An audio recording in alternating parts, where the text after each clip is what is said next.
What's up, YouTube? It's your boy back again, Jody motherfucking Keith, with another story time. Now this story time, it's kind of sad. Everybody, I'm sure, has already heard the news of Korey McDuffie passing. I did a stream today, and all the proceeds I'm gonna give to his family. And it's crazy because you don't think about it in life. The people that you interact with, how they could just be non-existent from your life at any point in time. You don't know what the circumstances could be, but man, I just saw Korey 2 weeks ago, Star City game with Dallas, and it was crazy because, I ran into him, and I always tell him hi. I'm a grinder. He's always grinding. He's from Atlanta. He was always in Boston back in the day when I'd be driving up to Atlanta twice a PTQ season, try and fight. You always have, hey, what's Korey playing? Can we beat him? Yeah. Don't come with some deck that can't beat Korey. You know what I'm saying? So, basically, I just always had mad respect for the guy, respect for his game, respect for his attitude. And I actually saw him. I was playing the side event last week, or 2 weeks ago in Dallas, and I was playing lands, and I got in this game against Death and Taxes, and I get people come and watch me all the time. I play a lot of lands. People look over your shoulder, but I saw Korey was standing on the other side, and he was watching my opponent, and then he walked around. He started watching me.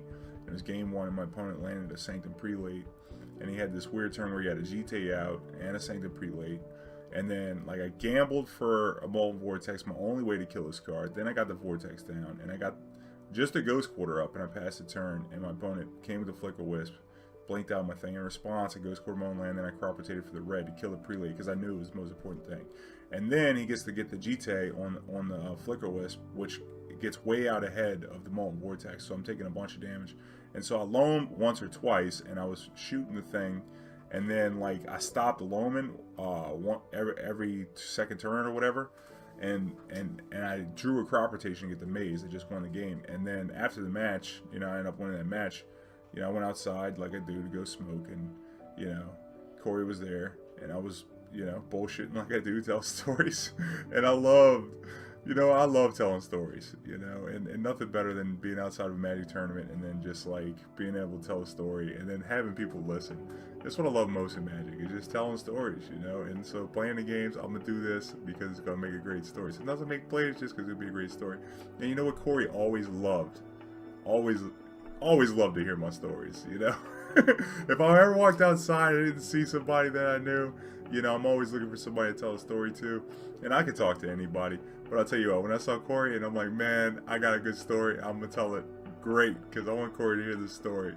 And he always enjoyed the stories, and he never missed any of the cues, and he always, and it was he always had respect for my story time, and I love that, and, he was just always, it's so sad. It's so sad, because I'm going to be looking for him when I go outside. I'm going to have a great story, and and I know, I wish Korey would be there to be able to hear it, and in this particular instance, he told me, he was like, man, I went out there to tell him the story. Before I even started the story, he already told me. He was like, man, that was the sickest I ever seen. I would have never played it like that. You dredged that loam. You didn't dredge the loam twice, and you drew that crop rotation. That was insane. And I'm like, he's like, why wouldn't you just dredge? And I'm like, well, I'm just doing me. This is how I do it. He's like, yeah, but it seems like you would dredge there.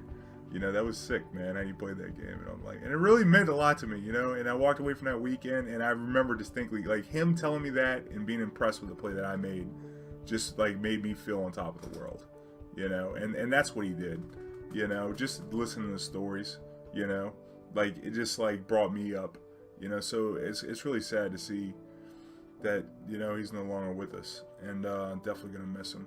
But I appreciate everybody that donated, and there's definitely gonna be a link in the chat below if there's something you'd like to do to help the family out, in their time of need. That's one thing. He was great. He was great in the community, and it's something he would do for anybody else. So definitely thanks for tuning in. You know, if y'all got any great stories about Korey, y'all drop them in the comments. I'd love to hear them. I'm sure everybody else would too.